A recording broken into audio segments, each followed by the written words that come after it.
Breaking USA political news tonight as President Donald Trump opens a new front in Washington, not against Democrats, not against the media, but against the United States Senate itself. This time, the fight is over a quiet, century-old tradition that most Americans have never heard of, but one that plays a massive role in deciding who holds power inside America's courts.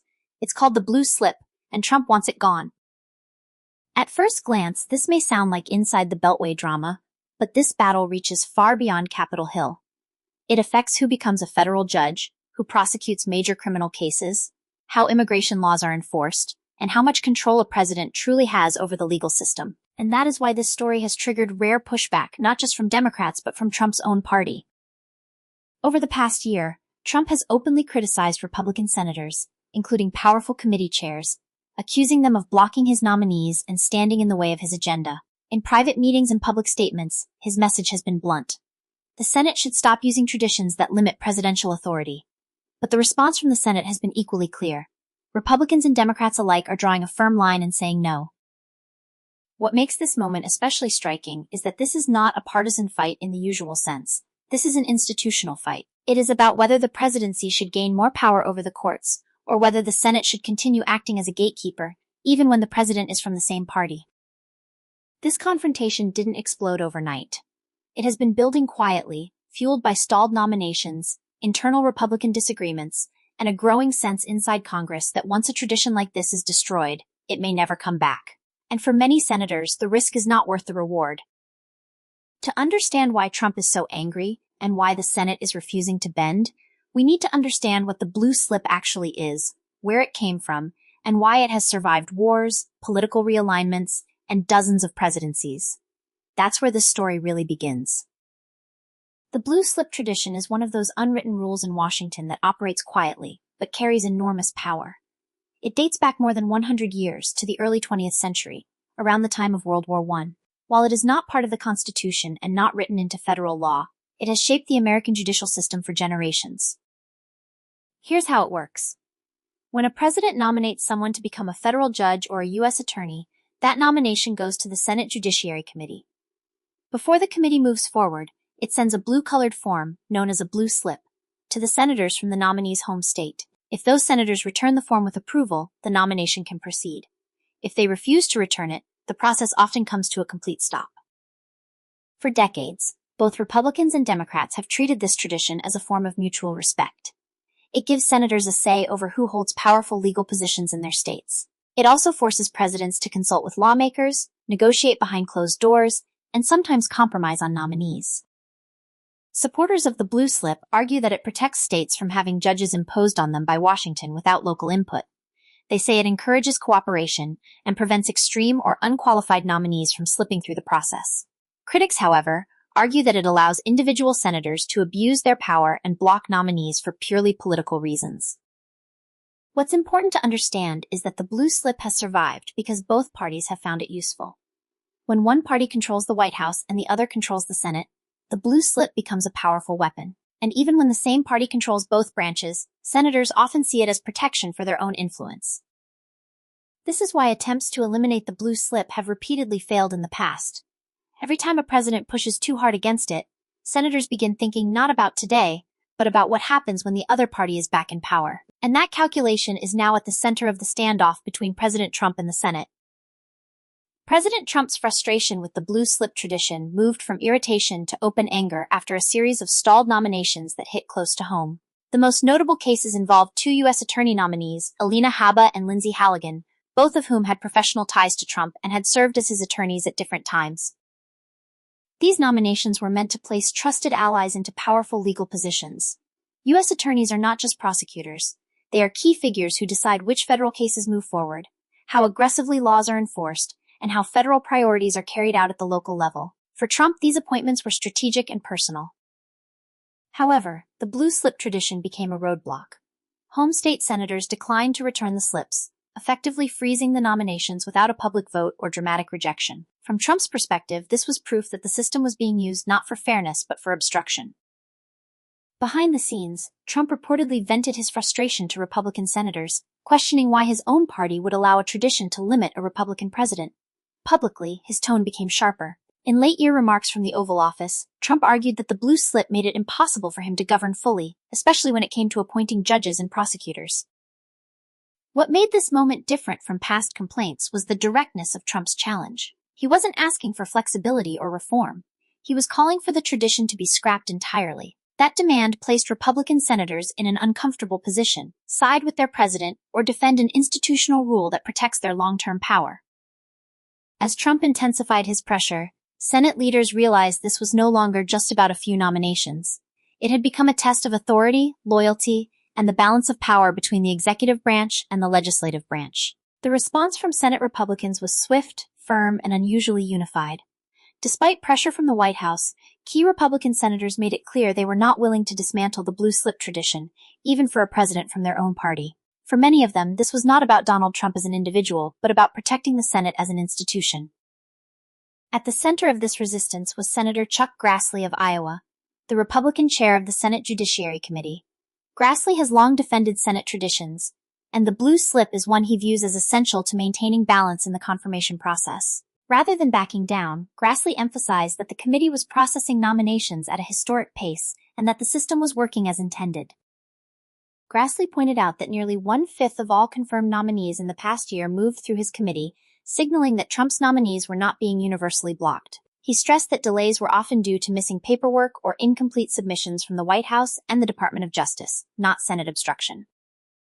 Other Republicans followed Grassley's lead. Senators who sit on the Judiciary Committee privately and publicly pushed back against Trump's demands, warning that eliminating the blue slip would weaken individual senators and concentrate too much power in the executive branch. This resistance marked a rare moment where Senate Republicans drew a clear boundary. While they were willing to change certain procedural rules to speed up confirmations, they refused to cross what they saw as a fundamental line. In their view, removing the blue slip would not just help Trump today, it would permanently alter the Senate's role in judicial oversight. The message from the Senate was unmistakable. Traditions that protect congressional power are not easily sacrificed, even under intense pressure from the White House. Despite President Trump's repeated complaints, the numbers tell a more complicated story. While some high-profile nominees were stalled, Republicans were still able to move a significant number of Trump's judicial and prosecutorial picks through the Senate. This is an important detail because it shows that the confirmation system was not frozen, even with the blue slip tradition in place. Over the course of the year, the Senate confirmed 36 U.S. attorneys and 26 federal judges nominated by President Trump. These confirmations came after Republicans adjusted certain Senate procedures to speed up the process, limiting debate time and reducing delays. However, notably, they did this without abolishing the blue slip tradition. Senator Chuck Grassley highlighted this point in a public statement, noting that nearly 1 out of every 5 confirmed nominees passed through the Judiciary Committee. He emphasized that the committee stood ready to process even more nominees, provided the White House and the Department of Justice submitted complete materials on time. This created a clear divide in interpretation. Trump argued that the blue slip was blocking him from placing loyal and effective officials in key roles. Senate Republicans countered that the system was functioning, and that compromises were already being made to help the president fill vacancies. Behind the scenes, many senators viewed Trump's demand as unnecessary and risky. From their perspective, the party had already delivered substantial victories on judicial appointments. Pushing further by eliminating the blue slip could weaken their leverage in future administrations. The situation revealed a deeper tension inside the Republican Party. How far should lawmakers go to accommodate a powerful president when doing so could permanently reduce their own influence? While much of the focus has been on Republican resistance to President Trump, Democrats also play a critical role in this story. In fact, the blue slip tradition has long been one of the most effective tools for minority parties to maintain influence, regardless of which party controls the White House. During Trump's presidency, Senate Democrats used the blue slip to block or delay nominees they viewed as extreme, unqualified, or politically motivated. This was especially important in states with Democratic senators and Republican-appointed nominees. For Democrats, the blue slip acted as a last line of defense against a judiciary they feared would tilt too far in one ideological direction.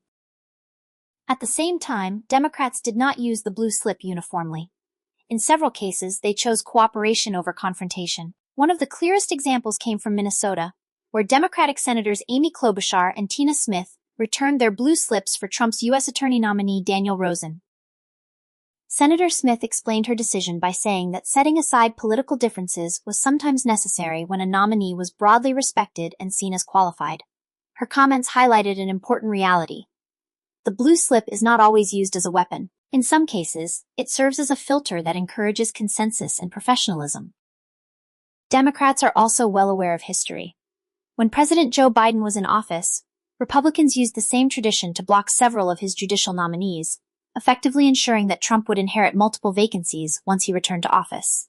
That experience reinforced the idea that the blue slip cuts both ways. Because of this, Democrats have little incentive to support Trump's push to eliminate the tradition. Doing so would weaken their future negotiating power and hand more authority to the presidency, regardless of who occupies the Oval Office. The stakes of this battle extend far beyond the halls of Congress. Federal judges and U.S. attorneys hold immense power over how laws are enforced in every state, affecting millions of Americans in their daily lives. Decisions made in courtrooms can determine the outcome of high-profile criminal cases, corporate regulations, civil rights enforcement, and immigration proceedings. For example, a U.S. attorney in a given state decides which federal cases to prioritize, whether it's prosecuting organized crime, tackling public corruption, or enforcing immigration law. Federal judges oversee cases that can set precedent for years or even decades, influencing how laws are interpreted nationwide. These are not abstract positions. They directly shape the legal landscape Americans live under. If the blue slip tradition were removed, presidents would gain far more unilateral power to fill these positions without consulting home state senators. That could speed up confirmations for aligned nominees, but it would also concentrate authority in the executive branch, weakening the Senate's traditional oversight role. Republicans fear that while this might help Trump today, the same weakened rules could be used against them when Democrats control the White House and Senate in the future. For this reason, even members of Trump's party have insisted that preserving the blue slip is crucial to protecting their long-term institutional power. Ultimately, the fight over blue slips is about more than personal politics. It is about balancing power between the presidency and the Senate, ensuring that no single branch can dominate the federal judiciary entirely. Several senators have spoken directly about the blue slip battle, making it clear why this tradition remains so fiercely protected. Senator Thom Tillis of North Carolina, a Republican on the Judiciary Committee, warned that eliminating the blue slip would do damage to this institution and weaken the influence of individual senators. He emphasized that the issue affects both parties and should not be treated as a partisan tool. Senator John Kennedy of Louisiana echoed Tillis's concerns, noting that the blue slip ensures that states are not bypassed by Washington. Kennedy said that the system exists to give senators a meaningful voice in selecting judges and U.S. attorneys for their constituents.